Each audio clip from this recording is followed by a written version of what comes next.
Então, pessoal, hoje nós vamos falar sobre os 132 anos da proclamação da República.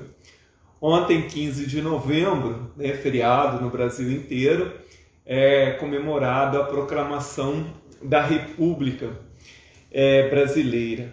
Então, assim, a intenção desse vídeo de hoje não é tanto ensinar a história, né? Até porque eu não sou historiador, eu sou geógrafo, então, assim, a gente vai abordar os aspectos históricos, mas com o intuito de demonstrar como é que ao longo desses anos e da implantação da República até hoje, como o povo brasileiro participou pouco disso, né? Assim, como a participação do povo brasileiro nesses 132 anos, em momentos históricos do Brasil, como a participação do povo foi relativamente pequena, ou às vezes até inexistente, né? Então, assim, o que é uma república, né? Eu sempre digo que uma grande parte da população brasileira sequer entende o que significa a república, porque quando a gente olha o nome oficial do Brasil, né? República Federativa do Brasil, e uma grande parte da população sequer consegue entender exatamente o que significa o Brasil ser uma república federativa. Então, assim, a república não é um conceito relativamente novo, né? Porque se a gente observar na história da humanidade, lá na Roma antiga, né, antes de Cristo, se instaurou, né, uma república romana, né, com a instalação do Senado e tal. Depois também a formação das repúblicas italianas, né, as cidades italianas se tornaram repúblicas. E agora o conceito de república hoje, ele data assim, né, da partir da Revolução Francesa, da independência dos Estados Unidos, né? E aí nós enquadramos mais o conceito da república a partir disso. Então a república a priori ela contrasta diretamente com a questão da monarquia. Então, assim, um país ou ele é uma república ou ele é uma monarquia. Então, a república é uma forma de governo, né, em que os poderes são constituídos a partir da decisão dos representantes e dos seus cidadãos. E assim, então, numa república vale aquilo que é o primeiro artigo da Constituição, né? Todo poder emana do povo. Né? Então uma república ela não pode ter a característica de ser governada por um determinado grupo permanentemente, ou por uma pessoa, ou o poder ser hereditário. Numa república, uma das suas características mais elementares, né, é a alternância de poder, e sempre a alternância de poder, e esse poder, né, e quem vai estar no poder tem que ser determinado, tem que ser escolhido pelo povo, né? Então a esse tipo de forma de governo dá-se o nome de república. E numa república, obviamente, o termo república ele vem do significado de coisa pública. Então, assim, numa república, os interesses da coletividade, os interesses públicos, o interesse da sociedade tem que estar acima de qualquer coisa, né? Bom, então assim, dia 15 de novembro de 1889 foi proclamada a República no Brasil, né? E feita ali pelo Marechal Deodoro da Fonseca, conforme nós aprendemos nos livros de história, né? Aí é bom a gente lembrar, voltar lá atrás, né? Assim, historicamente nós temos 3 períodos, né, de forma de governo no Brasil: colônia, império e república, né? O período colonial vai mais ou menos até 1822, quando é declarado a independência do Brasil. Depois, então, o Brasil se torna um império de 1822 até 1889. Em 1889 é proclamada a República, que é a nossa forma de governo até hoje, né? Uma república presidencialista, certo? Agora, assim, na nossa história, nós sempre aprendemos sobre personagens históricos. Então, assim, sempre fica aquela ideia de que fulano fez, né? Então, assim, Marechal Deodoro da Fonseca proclamou a República, Princesa Isabel decretou o fim da escravidão no Brasil. Dom Pedro I declarou a independência do Brasil. Então, assim, esses momentos históricos eles são sempre muito personalistas, né? Assim, como se isso tivesse dependido de uma pessoa, né? Como se, por exemplo, na independência do Brasil, Dom Pedro I, então, por muito amor aos brasileiros e tal, um dia resolveu, né, puxar a sua espada lá e dizer, né, da independência do Brasil. É claro que não, né? Esses movimentos é porque ele estava no poder naquele momento, né, e ele declarou a independência, mas o processo da independência envolve uma infinidade de coisas e acontecimentos que vinham ocorrendo naquela época, assim como quando a gente fala da abolição da escravatura pela princesa Isabel, não foi porque ela era boazinha, porque ela era uma princesa bondosa e tal, né? Mas porque havia todo um movimento e uma pressão para o fim da escravidão no Brasil, inclusive, talvez, principalmente, uma pressão externa, vinda principalmente da Inglaterra, né? Então, assim, porque a princesa Isabel, naquele momento, né, ela era filha de Dom Pedro II, ela estava como regente naquele momento e ela assinou, né, a Lei Áurea, mas não significa que isso dependeu dela ou foi ideia dela, né? E assim na proclamação da República, né? A ideia que talvez alguns tenham, né, que um dia o Marechal Deodoro, do nada, né, resolveu ir lá para o que é hoje a Praça da República e desembanhar uma espada e proclamar a República no Brasil. É óbvio que não. Então, assim, por que é que o Brasil tornou-se uma república em 1889? Como eu disse, né, a partir de 1822 o Brasil tornou-se império, né, primeiro ali governado por Dom Pedro I. Dom Pedro I foi forçado a voltar para Portugal e deixou em seu lugar no trono no Brasil o seu filho Dom Pedro II, né? Então, Dom Pedro II é o segundo regente, né, do Brasil já independente e o Brasil império. E sempre lembrando uma coisa que eu falei já em outras lives aqui, que o Brasil foi o único país do continente americano que, ao tornar-se um país independente, o Brasil transformou-se em império e não em república. Todos os outros países do continente americano, quando alcançaram a sua independência, imediatamente tornaram-se uma república. Foi o caso da Argentina, do Uruguai, do Paraguai, do Peru, do Chile, da Venezuela, né, do México, dos Estados Unidos, e por aí foi.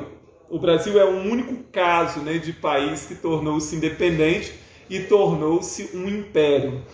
E então, assim, em 1889, havia uma infinidade de coisas que faziam com que a família real e a monarquia estivessem perdendo apoio no Brasil. Então, quais foram as causas para o fim da monarquia que contribuíram para a proclamação da República? Uma dessas causas, né, e que era um pilar de sustentação, né, da monarquia no Brasil, era a Igreja Católica. Então, assim, a monarquia brasileira, ela, vamos dizer assim, ela se desentende com a Igreja Católica. Em 1864, o Papa criou uma bula. Uma bula é uma orientação, né, que a Igreja cria, né, uma espécie de lei que a Igreja Católica cria e que deve ser obedecido pelos católicos. Então, a bula Sílabus, né, de 1864, nela se reafirma que o Papa, né, não é uma pessoa que comete falhas e entre outras coisas também prega a bula Sílabus contra a secularização, né, no mundo e há uma orientação contra os maçons também nessa bula chamada bula Sílabus. Então a orientação é que a igreja rejeite os maçons, ou a pessoa escolhe ser católica ou escolhe ser maçom. Na orientação dessa bula papal de 1864, não haveria compatibilidade entre ser católico e maçom. Ocorre que o imperador Dom Pedro II, ele rejeita essa bula, ou seja, ele orienta para que a Igreja Católica no Brasil não se oriente por essa bula, sobretudo no que dizia respeito aos maçons, né?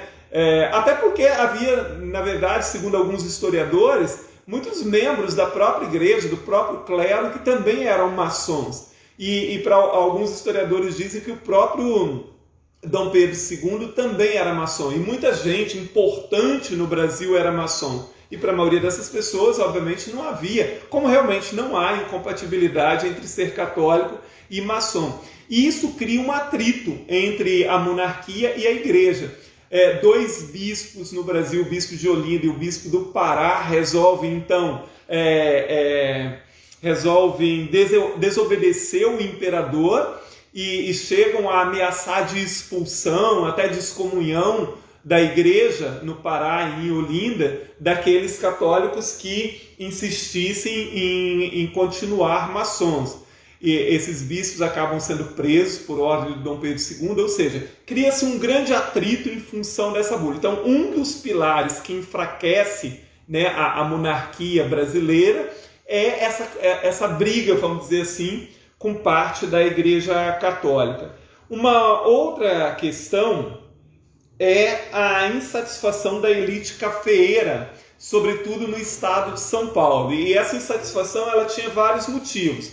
Um dos motivos era a abolição da escravatura. Lembrando que a escravidão foi abolida em 1888 no Brasil, quer dizer, assim, cerca de um ano antes da proclamação da República. Então, assim, os donos de escravo, e obviamente, sobretudo, né, os cafeicultores, os grandes fazendeiros, eles estavam muito furiosos com a monarquia. Por quê? Porque a abolição da escravatura se deu sem indenização. Então, quando a princesa Isabel ela decreta a abolição, se a gente pegar lá, né, a Lei Áurea, ela é uma lei muito simples, ela basicamente tem 2 artigos, né? Ela decreta a partir daquele dia a abolição de todos os escravos e revoga-se a disposição contrárias, ou seja, é uma lei que ela não diz que né, essa abolição se dará com o tempo ou que os donos de escravos serão indenizados. Então os fazendeiros na época, os donos de escravos, estavam furiosos porque eles tiveram uma grande perda econômica, na verdade, com essa situação. Assim, é porque hoje a gente não tem como fazer uma dimensão, né? Mas ouvindo outro dia um historiador e uma mesa redonda falando sobre isso, o valor de um escravo era muito alto no Brasil. Assim, ele faz uma comparação dizendo que um escravo custava mais ou menos nessa época o preço de um carro popular aproximadamente. Porque o tráfico negreiro já tinha sido proibido, então o preço dos escravos no Brasil também tinha aumentado. Então os cafeicultores na época, né, os grandes donos de escravo, eles acharam que tiveram um prejuízo imenso e que o Estado deveria ter indenizado, e não o fez. Então, assim, tinha essa insatisfação com o fim da escravidão, né, uma parte da elite insatisfeita com isso, e também uma parte da elite paulista, sobretudo, ela achava que assim, São Paulo nessa época já despontava, né, assim, como uma economia pujante, crescente, mas dentro do Brasil São Paulo não tinha a mesma importância que tinha o Rio de Janeiro e a Bahia, por exemplo. Então os paulistas achavam que eles ficavam relegados a segundo plano, embora economicamente eles já fossem praticamente talvez o estado mais importante, ou pelo menos o segundo mais importante do Brasil. E já nascia em São Paulo também um movimento republicano nessa época, né, em função dessas insatisfações todas. Junto a isso, havia a insatisfação dos militares, que foi fundamental nesse processo, né? Alguém está dizendo que está sem áudio? Vocês estão me ouvindo? Vocês estão me ouvindo? Todo mundo me ouve? Alguém está dizendo que está sem áudio, será? Ah, tá bom. Então deve ser o problema com a pessoa que disse aí que está sem áudio. Olha só, uma outra questão que enfraqueceu a monarquia foi a insatisfação dos militares, e esse foi um papel muito importante, o papel dos militares, né? Tanto que a proclamação foi feita por um marechal, né? Por que os militares estavam insatisfeitos? A Guerra do Paraguai tinha ocorrido um pouco antes, né? O Brasil venceu a Guerra do Paraguai, uma guerra que tem muitos problemas em relação a essa guerra, né? Não é nosso objetivo falar sobre isso, mas foi uma guerra caríssima para o Brasil, né? Muito cara. Mas o exército sai da Guerra do Paraguai, as Forças Armadas saem da Guerra do Paraguai muito fortalecidos, né? Assim, saem ali, né? Muitos considerados heróis, né? O próprio Marechal Deodoro da Fonseca, o Floriano Peixoto, né? Eram considerados heróis da Guerra do Paraguai. Então, os militares, quando eles voltaram da guerra e fortalecidos e forças armadas mais organizadas, eles passam a pleitear um maior reconhecimento da monarquia, né? Eles passam a pleitear melhores salários, promoções mais rápidas e mais significativas, sem que a monarquia dê muita bola para essas demandas, né, que vêm do exército. Então havia ali uma insatisfação muito grande do exército nessa época. Agora também há de se considerar, sempre que a gente fala em história, não é que a questão dos militares estivesse só atrelada a essa insatisfação. Os militares, ao guerrear, né, na Guerra do Paraguai, ao lado do Uruguai e da Argentina, que eram repúblicas, então também eles passam a ter um contato maior com o que é essa questão da república, né? E também os historiadores dizem que os quartéis, né, e os centros de formações militares estavam muito influenciados pelo positivismo. O positivismo é uma linha de pensamento filosófico, né, que se expande muito a partir do século XIX, com valorização da ciência, né, com a questão, né, de uma pregação do desenvolvimento, enfim, né, o positivismo ele vai influenciar também todos esses acontecimentos. Então, olha só, juntando a insatisfação de parte da elite cafeeira e das oligarquias, juntando a insatisfação da igreja, mais a insatisfação dos militares e outros movimentos republicanos, lembrando que nessa época já tinha sido criado o Partido Republicano Paulista, então havia todo vamos dizer assim, um caldo ali, né, contra a monarquia. Mas aí, assim, por que o povo não participa disso, né? É curioso que, assim, os livros de história dizem que nessa época havia muitos textos de jornais, às vezes, né, escritos por gente ligada aos militares ou mesmo aos republicanos, mas quase nunca dizia assim, nós estamos insatisfeitos com a monarquia porque o povo não participa, porque o povo está pobre, porque o povo não tem emprego, porque o povo não tem terra, porque o povo não tem comida. Você observa que essas insatisfações, né, dos militares, da igreja, da elite, ela nada tem a ver com o povo. Eles não estão falando em nome do povo, eles não estão reclamando porque grande parte do povo está excluído do desenvolvimento, ou que grande parte do povo não tem escola, ou que grande parte do povo é pobre e tal. Eles estão reclamando disso. Eles estão reclamando de outra coisa. Então, assim, é uma revolução, vamos dizer assim, é uma situação, um acontecimento que ele é armado pela insatisfação das elites. Seja da elite da igreja, seja a elite militar, seja a elite econômica, mas não é do povo e não está vinculado com o sofrimento do povo ou com uma demanda do povo. Porque se eu olhar assim, o povo estava muito insatisfeito com a monarquia, talvez até estivesse, mas não é o povo que vai participar disso. E tem uma coisa curiosa que os livros de história dizem, que haviam republicanos nessa época, porque o movimento republicano ele não era único e homogêneo, mas havia movimentos republicanos que pensavam no povo, que pensavam uma república de participação popular, uma república realmente vinculada a anseios do povo. Mas essas pessoas nem foram convidadas a participar desse processo. Então, em 1889, como assim, os militares, vamos dizer assim, né, tinha ali o poder da força e tal, então o Marechal Deodoro da Fonseca é escolhido pela sua pela sua trajetória dentro do exército, pelo respeito que tinha e tal. Então ele é convocado para fazer a nossa proclamação.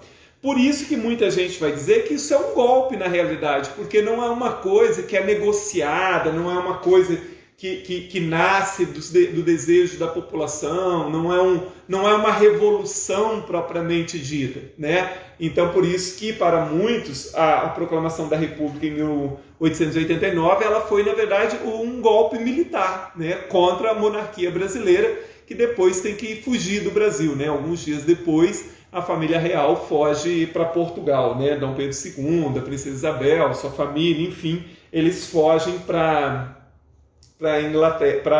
Portugal. E aqui também alguns historiadores dizem que entra uma questão de gênero já naquela época, embora isso talvez tenha sido muito secundário, porque Dom Pedro II não tinha herdeiro, filho homem, né? Então, caso ele morresse, quem assumiria o poder era a princesa Isabel. Então, assim, além da questão de que ela era mulher, ela era casada com um francês, e isso não era bem visto também pelas elites daquela época, né? Sem contar que a princesa Isabel teria assinado a Lei Áurea, né? Que era um dos motivos da insatisfação de parte da oligarquia cafeeira. Então você observa, pessoal, nesse período, que não há uma participação popular. O povo nem sabia o que estava acontecendo, né? Como jornalistas da época escreveram, né? O povo olhava assustado para tudo aquilo, sem entender exatamente o que tinha acontecido. Bom, a partir daí, então, começa a Primeira República, né? A Primeira República no Brasil, ela vai de 1889 a 1930.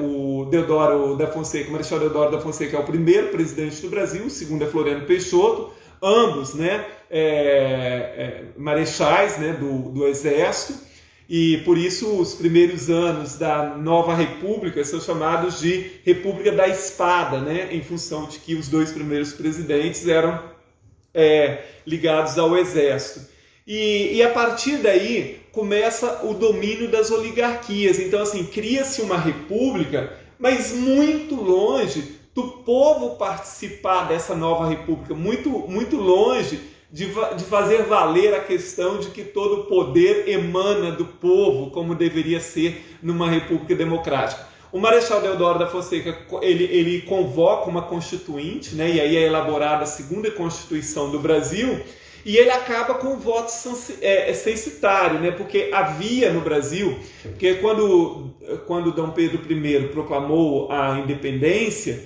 naquela época foi escrita a Constituição Brasileira, né? A primeira Constituição Brasileira, com direito a voto para a eleição dos parlamentos, mas o voto só podia ser dado por aqueles que tinham dinheiro. Então, um fato curioso que alguns historiadores dizem que quando promulgada a segunda Constituição Brasileira e que se acaba com o voto censitário, ou seja, se acaba com a ideia de que só pode votar quem tem dinheiro, mas nessa Constituição se cria o voto educacional, né? Ou seja, só pode votar quem sabe ler e escrever.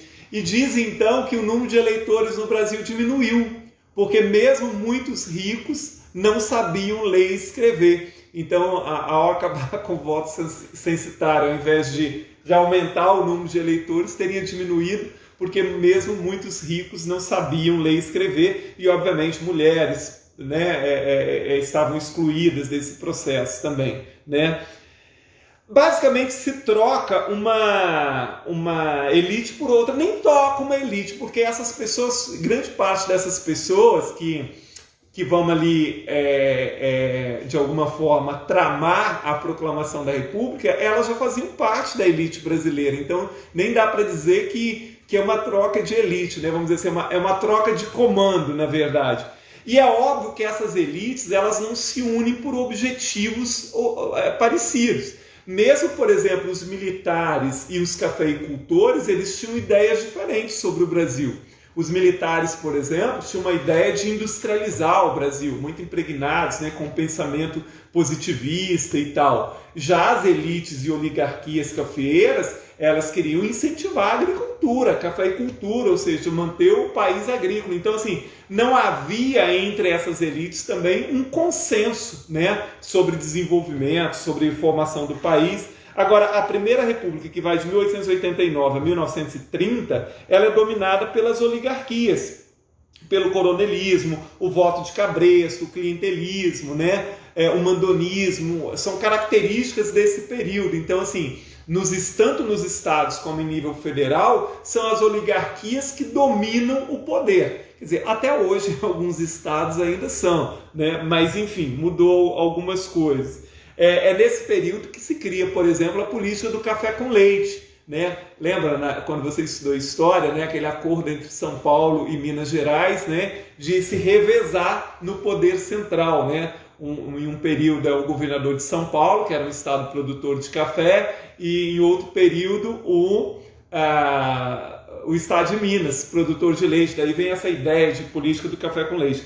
Por que a Primeira República termina em 1930? Porque o Washington Luiz, né, o último presidente indicado por São Paulo, ele não indica um mineiro para substituí-lo, ele indica um paulista, Júlio Prestes, né? E com isso, Minas Gerais, o Rio Grande do Sul e outros estados se revoltam e lançam Getúlio Vargas candidato a presidente para concorrer com Júlio Prestes. Júlio Prestes é eleito, mas não toma posse, né? Assim, meio que num golpe armado ali, né? Pelos estados de Minas, Rio Grande do Sul e outros, eles colocam Getúlio Vargas no poder. Vê que aí, mais uma vez, né?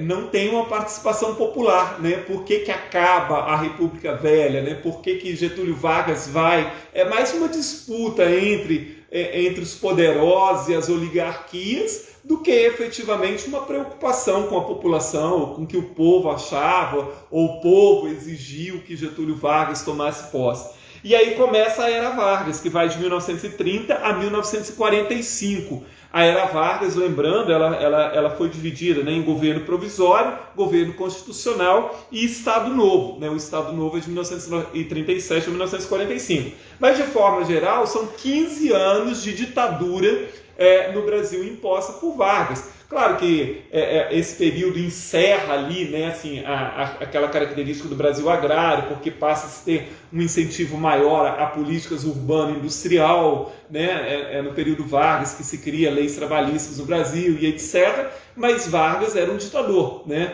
e para muita gente flertava bem, né, com o nazismo e com o fascismo também. A ditadura Vargas termina em 1945, e aí nós temos um período de redemocratização. De 1945 a 1964, nós temos um período de redemocratização. Nesse curto espaço de tempo, 8 presidentes governaram o Brasil, né? Entre eles, Getúlio Vargas. Getúlio volta, né, ao poder em 1954, mas dessa vez eleita pelo povo, né? O grande marco desse período é o governo de Juscelino Kubitschek, já ali entre o final da década de 50 e começo dos anos 60. Né? Juscelino visto como um visionário, um modernizador, né? Construiu Brasília e né, dizia que o Brasil ia crescer 50 anos em 5, né? Tudo isso ficou muito famoso.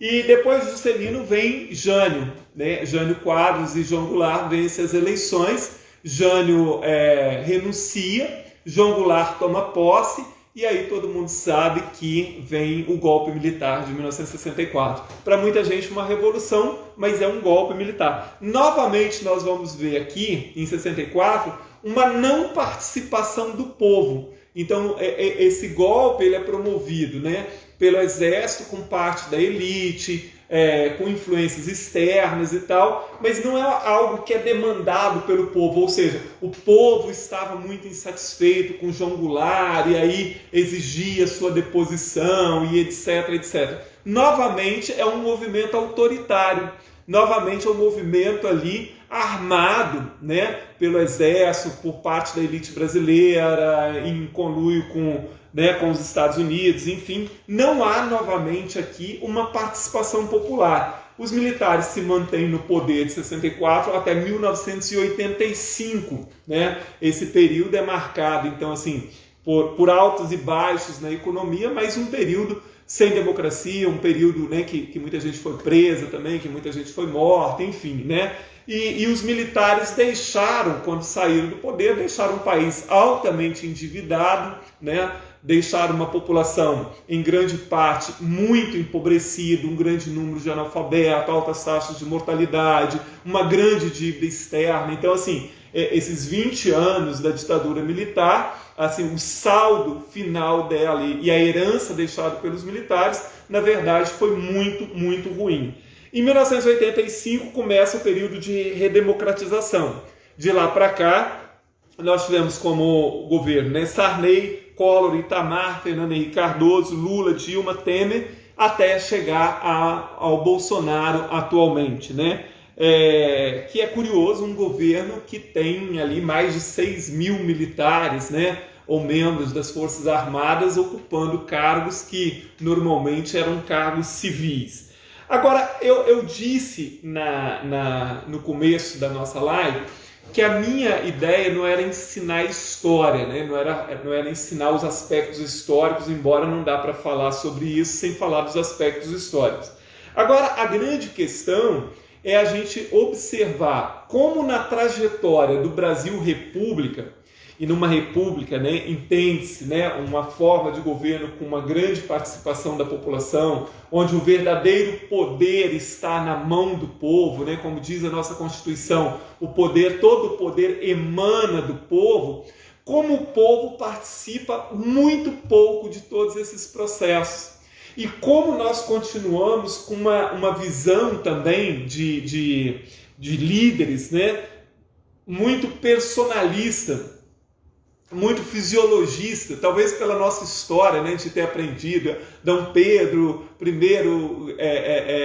libertou o Brasil, Princesa Isabel libertou os escravos, Marechal Deodoro da Fonseca proclamou a República, e por aí vai, que a gente tenha sempre essa ideia de que alguém vai fazer, né, que um salvador da pátria, um mito, um sei lá o quê, vai resolver todos os nossos problemas e ele tem todo o poder para fazer isso, quando isso não é verdade. Então, assim, falta a nós, talvez, entender melhor, estudar melhor, compreender melhor como todos esses fatos, eles ocorrem por uma conjunção de fatores.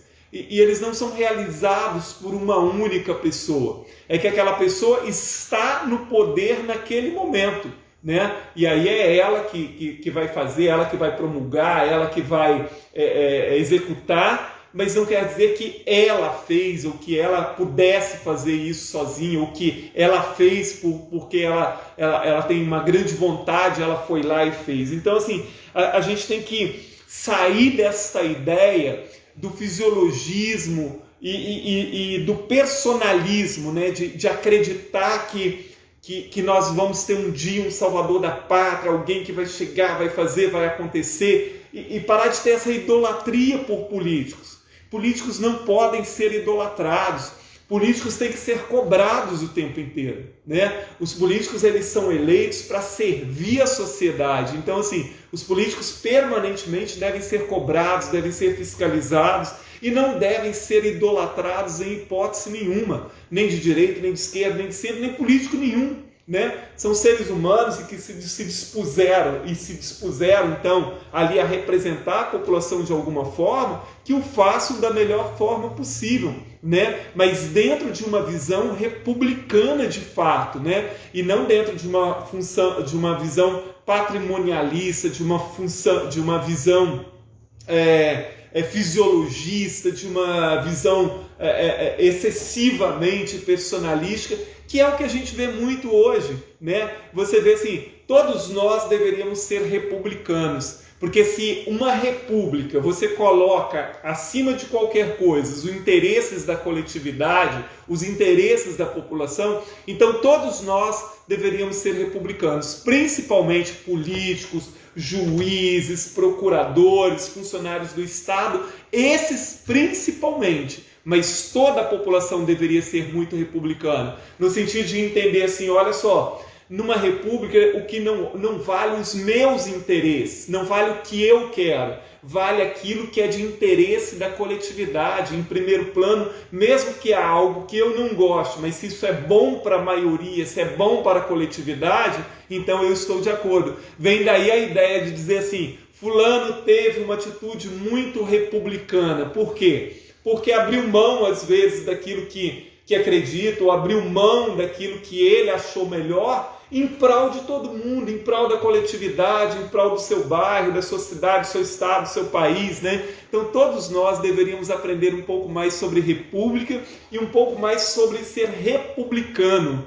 né? E o homem público, seja ele o político, o deputado, o senador, o prefeito, o presidente, o juiz, o procurador, o conselheiro de tribunal de contas, o fiscal, esses principalmente precisam ser republicanos o tempo inteiro. Não podem de forma nenhuma ser patrimonialistas, ou seja, achar que aquele cargo, que aquelas coisas estão à disposição dele para favorecê-lo pessoalmente, né? Então, assim, a ideia do republicanismo, ela precisa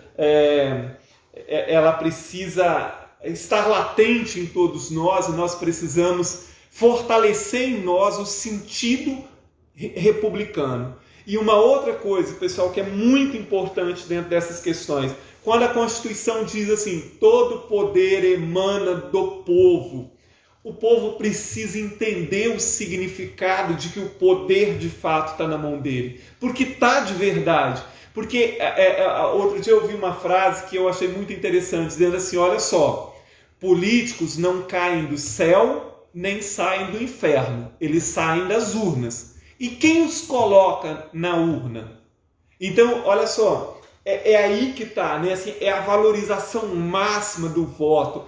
Assim, a pessoa valorizar tanto o seu voto e dizer assim, olha, eu não dou o meu voto para qualquer um, eu não troco o meu voto. Eu não voto por interesse pessoal, eu voto de uma forma republicana, eu voto pensando na coletividade, eu voto pensando na minha cidade, eu voto pensando no meu município, eu voto pensando no meu estado, eu voto pensando no meu país, e não o que é bom para mim, o que é bom para o meu segmento, o que é bom para a minha família. Então, todos nós precisamos aprender um pouco mais sobre essa questão de ser republicano, de valorizar a república, e de entender o significado de que todo poder emana do povo. Agora, finalizando assim, foi bom ou foi ruim que o Brasil tenha se tornado uma república? Aos trancos e barrancos, é muito melhor ser uma república do que uma monarquia, né? Então, assim, eu acho que nós precisamos melhorar muito, aperfeiçoar muito a nossa república, aperfeiçoar muito a nossa democracia, aperfeiçoar muito a nossa forma de ser cidadão, né? Para que a gente efetivamente melhore o país, porque a gente tem que acreditar, porque tem dias que desanima, né? Que desanima muito, mas assim, esse é o nosso país, é aqui que nós estamos, é aqui que nós vamos continuar, é aqui que nós vamos, né, viver, então nós precisamos todos continuar acreditando e fazendo da melhor forma possível. A Tatiana Rangel está dizendo aqui, jantar com cultura. Obrigado, Tatiana. Boa noite, Hércules. A Rose Costa diz aqui, fora Bolsonaro, o Brasil pede socorro. A Joana Souza diz, Rose, Bolsonaro foi eleito pelo povo, não foi golpe, ele venceu as eleições, goste você ou não. É isso. Assim, nós vivemos uma democracia com todas as falhas possíveis e imagináveis, e o bom disso é que a gente pode, na próxima eleição, fazer outras escolhas. Então, há sempre a possibilidade de fazer outras escolhas, né? Há sempre a possibilidade. Então, assim, respeitar a democracia, respeitar os resultados das urnas são fundamentais, senão a gente cai naquilo que sempre ocorreu no Brasil, no autoritarismo, seja lá na proclamação da República, seja, né, na Revolução de 30, seja no golpe militar de 64, enfim, né, a gente tem vias, graças a Deus, né, com todos os nossos problemas, nós temos vias democráticas para provocar as mudanças. E por isso é tão importante a gente preservar a República e a democracia ao mesmo tempo, né? Pessoal, muito obrigado pela participação de todos vocês. Obrigado mesmo, mais uma vez aqui juntos, e eu espero ter contribuído para uma reflexão, né, sobre toda essa questão do Brasil. Obrigado, Vanusa. E vamos continuar refletindo outros pontos e tentando, né, melhorar o nosso país da melhor forma possível. Porque é possível, né? É que a gente é muito imediatista, a gente quer a mudança para amanhã, para depois da manhã. A história da humanidade mostra, né, que as mudanças são lentas, principalmente quando envolve a questão política, né? É muito lento mesmo. A gente tendo paciência e força de vontade, a gente chega lá, tá bom? Valeu, gente. Obrigado aí pelos elogios. Um grande abraço, uma boa noite a todos. Fiquem com Deus.